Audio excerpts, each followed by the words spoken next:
नमस्कार विद्यार्थियों, आज हम भारतीय संविधान के निर्माण के बारे में अध्ययन करेंगे। भारतीय संविधान का निर्माण संविधान सभा के द्वारा किया गया है। हम सभी जानते हैं, प्रत्येक देश के संविधान का निर्माण उस देश की आदर्श, उस देश की संस्कृति, उस देश के इतिहास के माध्यम से किया जाता है, उस देश की आवश्यकताओं के अनुरूप किया जाता है। भारतीय संविधान के निर्माण में एक लंबे संघर्ष का परिणाम है भारतीय संविधान। भारतीय संविधान, जैसे हम सभी जानते हैं, भारत ब्रिटिश शासन का गुलाम था और ब्रिटिश शासन का गुलाम होने के कारण भारत ने समय समय पर संविधान निर्माण के लिए एक बहुत कड़ा संघर्ष किया था और उसके फलस्वरूप भारतीय संविधान का निर्माण हुआ। भारतीय संविधान का निर्माण संविधान सभा के द्वारा किया गया था। संविधान सभा कैबिनेट मिशन योजना के अंतर्गत अस्तित्व में आई थी। संविधान सभा किसे कहते हैं? यदि हम ये देखें तो संविधान निर्माण करने वाली प्रतिनिधि संस्था जो होती है उसे हम संविधान सभा कहते हैं। यदि जेनिक्स की हम देखें तो संविधान सभा एक ऐसी प्रतिनिधि सभा होती है जो कि संविधान का निर्माण करने के लिए, संविधान में परिवर्तन करने के लिए, संविधान में संशोधन करने के लिए बुलाई जाती है। उसे हम संविधान सभा कह सकते हैं। भारत के अंतर्गत भी संविधान सभा का जो निर्माण है वो कैबिनेट मिशन योजना के अंतर्गत किया गया था। भारत के संविधान सभा का यदि हम देखें, इतिहास देखें, तो संविधान सभा का गठन सिर्फ कैबिनेट मिशन योजना के अंतर्गत ही हो और संविधान निर्माण की जो पहल है वो संविधान सभा के द्वारा ही की गई हो, ऐसा नहीं है। बल्कि संविधान निर्माण का जो इतिहास है या संविधान निर्माण की जो ऐतिहासिकता है वो हमें 1885 के स्वराज्य विधेयक के अंतर्गत भी देखने को मिलती है, जो कि लोकमान्य बाल गंगाधर तिलक ने ये प्रस्तुत किया था, जिसमें उन्होंने ये कहा था कि भारत का अपना एक स्वराज्य होना चाहिए। उसके बाद महात्मा गांधी ने भी 1922 के अंतर्गत ये कहा कि भारतीयों के संविधान का निर्माण एक संविधान सभा करेगी। 1924 में मोतीलाल नेहरू ने भी ये कहा था कि संविधान सभा का गठन होना चाहिए। 1936 में कांग्रेस का अधिवेशन हुआ था। उस अधिवेशन में ये प्रस्ताव पारित किया गया था कि संविधान का निर्माण एक संविधान सभा के द्वारा किया जाएगा, जिसको अगर कोई भी संस्था या कोई भी ब्रिटिश शासन यदि इसका विरोध करता है तो इसका सीधा साधा मतलब ये है कि वो लोकतंत्र और स्वतंत्रता के विरुद्ध है। तो 1936 में भी ये प्रस्ताव पारित किया गया था। समय समय पर संविधान सभा की मांग उठने लगी और जो संविधान सभा की मांग उठने लगी तो केंद्रीय विधानमंडल के द्वारा भी प्रस्ताव पारित किए गए। उसके बाद जो राज्यों के विधानमंडल है उसके द्वारा भी प्रस्ताव पारित किए गए और इन प्रस्तावों के माध्यम से अंग्रेजों को ये लगने लगा कि अब संविधान सभा की मांग को ठुकराना उनके लिए बस की बात नहीं होगी। और संविधान सभा को मांग को देखते हुए पूरे भारत में ये मांग जोरों पे उठने लगी थी और इस मांग को देखते हुए सरकार के द्वारा, ब्रिटिश सरकार के द्वारा एक अगस्त प्रस्ताव 1940 में प्रस्तावित किया गया था। अगस्त प्रस्ताव, जिसमें उन्होंने ये स्वीकार किया था कि भारतीयों के लिए जो संविधान का निर्माण करेगी वो एक संविधान सभा होगी और इस संविधान सभा में मुख्यतः भारतीय होंगे। तो मुख्यतः भारतीय होंगे, इसका भारतीयों ने विरोध किया और ये कहा मुख्यतः का मतलब क्या है, हमें तो सारे सदस्य भारतीय होने चाहिए। इसके बाद इसको क्रिप्स, जो ये अगस्त प्रस्ताव है, उसको स्वीकार नहीं किया गया। इसके बाद क्रिप्स प्रस्ताव, क्योंकि मांग निरंतर उठने लगी थी, 1942 में अंग्रेजी सरकार के द्वारा रखा गया, जिसमें ये कहा गया था कि विश्व युद्ध के बाद, क्योंकि 1939 में द्वितीय विश्व युद्ध शुरू हो गया था, द्वितीय विश्व युद्ध के बाद भारतीयों के लिए संविधान सभा का गठन किया जाएगा। 1942 में ये प्रस्ताव पारित किया गया था। योजना ब्रिटिश सरकार के द्वारा लागू की गई थी। भारतीयों ने उसका विरोध किया और ये कहा कि युद्ध के बाद से क्या तात्पर्य है? पहले भी संविधान सभा का गठन हो सकता है, तो इसको भी स्वीकार नहीं किया गया था। इसके बाद कैबिनेट मिशन योजना अस्तित्व में आई। कैबिनेट मिशन को कैबिनेट इसलिए कहा जाता है क्योंकि ब्रिटिश सरकार के अंतर्गत जो 3 कैबिनेट मंत्री थे वो इस कैबिनेट मिशन के सदस्य थे। तो 3 कैबिनेट मंत्रियों का जो समूह है वो कैबिनेट मिशन जब भारत आया था तो 1946 के अंतर्गत, तो इस कैबिनेट मिशन योजना 16 मई 1946 को ये प्रकाशित हुई थी। इसके अंतर्गत संविधान सभा के बारे में विस्तृत योजना दी गई थी, जिसके आधार पर संविधान सभा का गठन होना था। उन्होंने जो अपनी योजना बनाई थी उसके अंतर्गत संविधान सभा के 379 सदस्य थे। कैबिनेट ने ये कहा था, कैबिनेट मिशन योजना ने कहा था कि वर्तमान परिस्थितियों को देखते हुए भारत में वयस्क मताधिकार के आधार पर संविधान सभा का निर्वाचन नहीं किया जा सकता है, इसलिए प्रांतीय निर्वाचन जो संस्थाएं हैं वो ही निर्वाचन का कार्य करेगी और वो ही संविधान सभा के लिए सदस्यों का निर्वाचन करेगी। तो 379 सदस्य ये चुने गए थे, जिसके अंतर्गत ये माना गया था कि प्रत्येक 10 लाख की जनसंख्या के ऊपर एक प्रतिनिधि होना चाहिए। 10 लाख की जनसंख्या के ऊपर एक प्रतिनिधि होना चाहिए। उस समय करीब भारत की जनसंख्या 39 करोड़ के करीब थी, तो 379 सदस्यों का चुनाव होना था। 379 सदस्यों का जो चुनाव होना था वो भी अलग अलग था। जैसे 292 जो सदस्य थे वो ब्रिटिश प्रांतों के थे, ब्रिटिश प्रांत के थे, और उसमें जो 4 सदस्य थे वो कमिश्नरी क्षेत्रों के थे। कमिश्नरी, ब्रिटिश कमिश्नरी जो क्षेत्र हैं उनके थे। और जो 13वें सदस्य हैं, जो 13वें सदस्य थे वो देशी रियासतों के थे, क्योंकि उस समय एक कुछ क्षेत्र तो ऐसे जो थे जो सीधे ब्रिटिश शासन के अंतर्गत थे, उनके 292 सदस्य, और कुछ क्षेत्र ऐसे थे जो कि जिन्हें आज हम केंद्र शासित प्रदेश कह सकते हैं, तो उस तरह के सदस्य थे केंद्र शासित। 93 सदस्य जो थे वो देशी रियासतों के सदस्य थे, मतलब देशी राजा महाराजाओं के अंतर्गत भी देश का शासन उस समय हो रहा था। जो 4 कमिश्नरी प्रांत जो थे, जिन्हें हम आज की भाषा में केंद्र शासित प्रदेश कह सकते हैं, तो वो थे, जैसे कमिश्नरी प्रांत हम कह सकते हैं दिल्ली, अजमेर या मारवाड़, कुर्ग जो आजकल कर्नाटक में है, और बलूचिस्तान जो कि पाकिस्तान में है। ये 4 कमिश्नरी क्षेत्रों के सदस्य थे और इनके 389 सदस्यों का इस तरह से बना था कि इस तरह से व्यवस्था की जाएगी। और संविधान सभा के जो चुनाव किए गए थे वो जुलाई 1946 में इसके चुनाव संपन्न हुए थे। 1946 में चुनाव संपन्न हुए थे, लेकिन जुलाई 1946 में जो इसके चुनाव संपन्न हुए थे तो उसके अंतर्गत मुस्लिम लीग को जो स्थान मिले थे वो बहुत कम स्थान मिले थे, यानी कि उनको 73 के करीब उनके स्थान मिले थे। तो जब इतने कम स्थान मुस्लिम लीग को मिले थे तो उन्होंने संविधान सभा का विरोध कर दिया था। संविधान सभा के जो प्रथम चुनाव हुए थे, मुस्लिम लीग को बहुत कम सदस्य, यानी कि मुस्लिम लीग के करीब 73 सदस्य थे। इस कारण से मुस्लिम लीग ने संविधान सभा का पूर्ण रूप से बहिष्कार कर दिया था।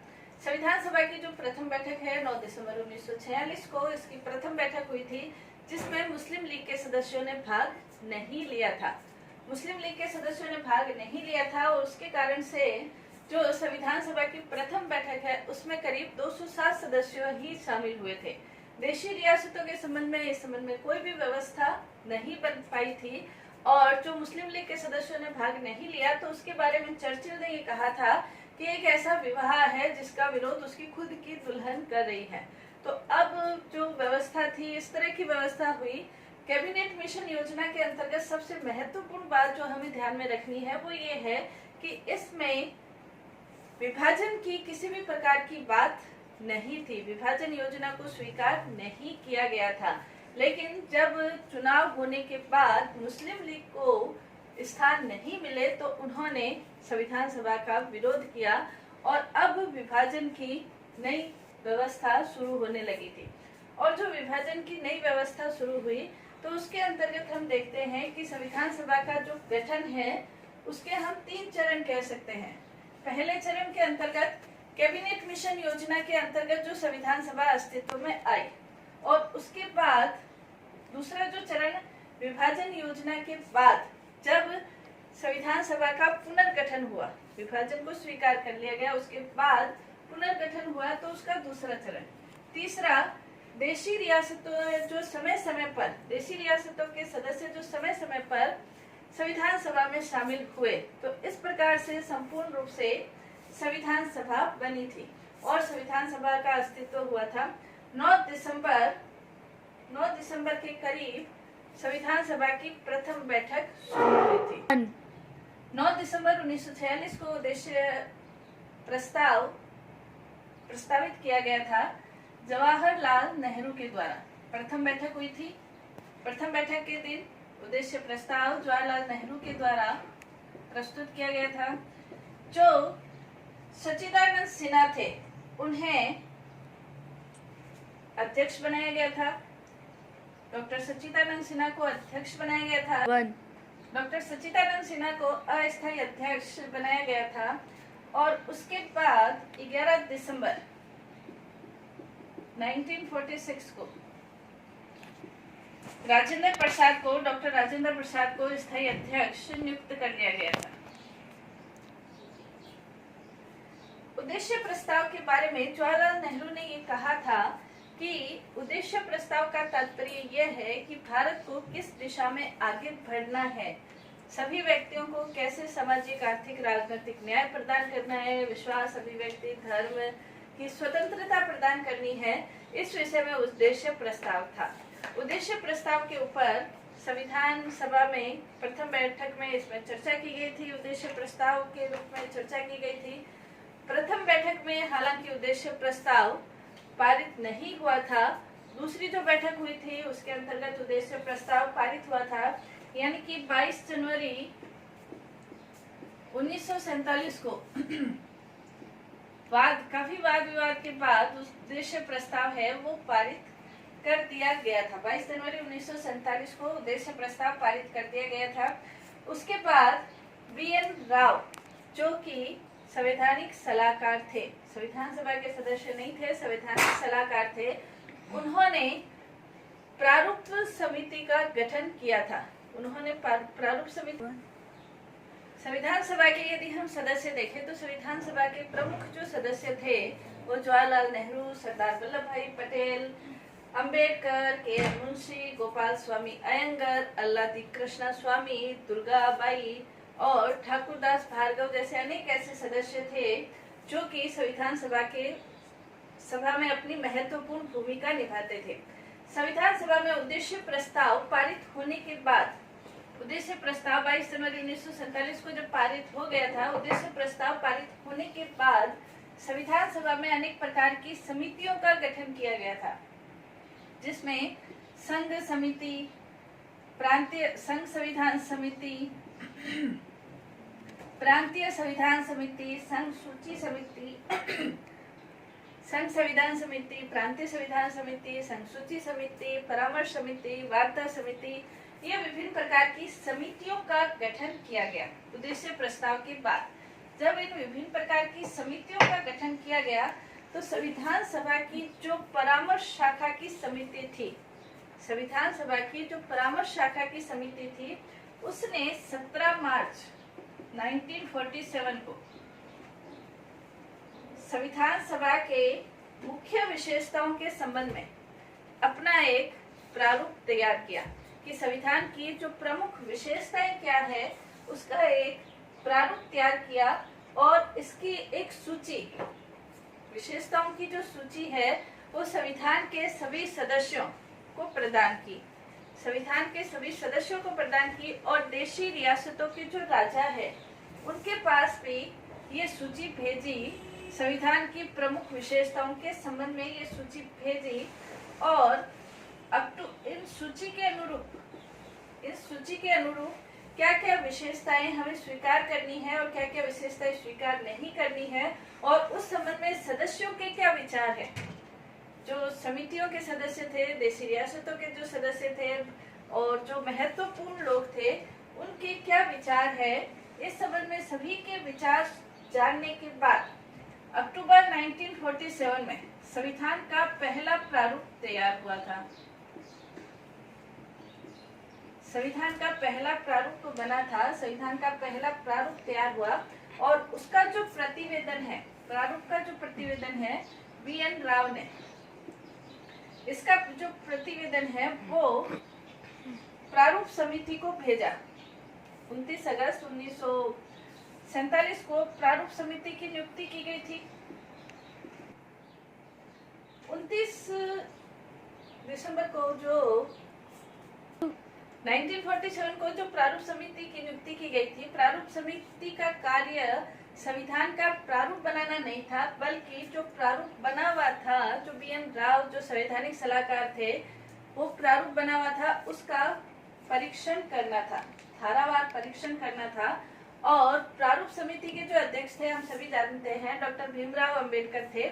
उन्होंने प्रारूप समिति के ऊपर, प्रारूप समिति ने जो संविधान उनको सौंपा था, उनका परीक्षण किया था और परीक्षण करने के बाद उन्होंने संविधान को फरवरी 1948 में संविधान को अध्यक्ष के समक्ष प्रस्तुत किया था। और संविधान को अध्यक्ष के समक्ष प्रस्तुत करने के बाद अब संविधान में क्या क्या संशोधन किए जा सकते हैं और क्या क्या सुझाव किए जा सकते हैं, संविधान पे संशोधन के सुझाव मांगे गए थे। और संशोधन के सुझाव के बाद सभी ने अपने सुझाव देते थे। उसके बाद पुनर्मुद्रित, दोबारा संविधान का मुद्रण किया गया, लिखा गया और उसके बाद उसका प्रकाशन हुआ। और उसके बाद जो संविधान का प्रकाशन हुआ, उस पर 15 नवंबर 1948 को धारावार प्रत्येक धारा के ऊपर विचार शुरू हुआ। और प्रत्येक धारा के ऊपर जो विचार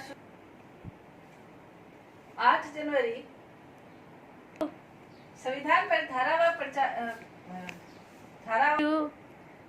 विचार जो प्रारंभ हुआ था, उसके अंतर्गत 8 जनवरी 1949 को 67 अनुच्छेदों के ऊपर विचार हो गया और उनको पास मान लिया गया।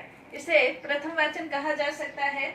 16 नवंबर 1949 को लगभग सभी संविधान के ऊपर विचार हो गया और सदस्यों की राय के अनुसार संविधान के जो भी विशेषताएं थी, जो तत्व थे, जो अनुच्छेद थे, उनको आपसी सहमति के आधार पर, सर्वसम्मति के आधार पर उनके ऊपर भी विचार विमर्श होने के बाद अधिकतर विशेषताओं को मान लिया गया। उसे द्वितीय वाचन कहा गया।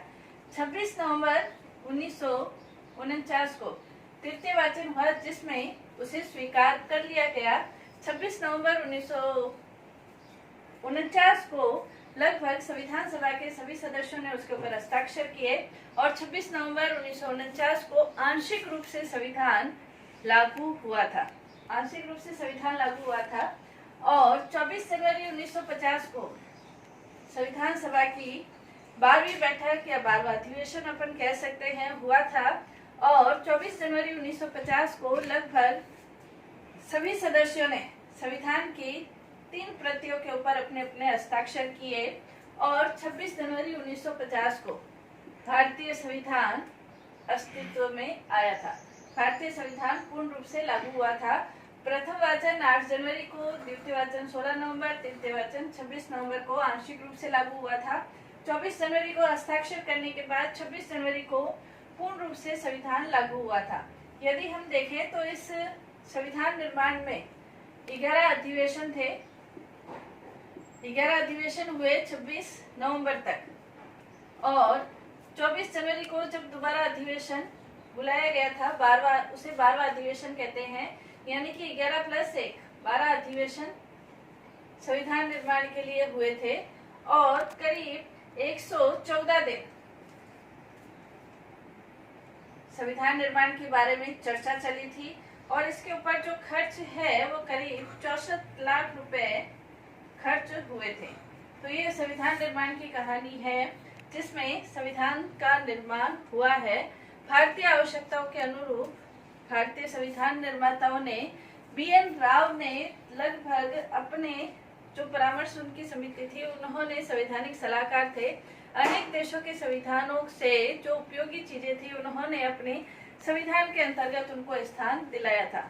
तो भारतीय संविधान का निर्माण भारत की आवश्यकताओं के अनुरूप, आदर्शों के अनुरूप, संस्कृति के अनुरूप, उद्देश्य के अनुरूप और सभी भारतीयों को समानता, स्वतंत्रता, न्याय देने के लिए भारतीय संविधान का निर्माण किया गया है।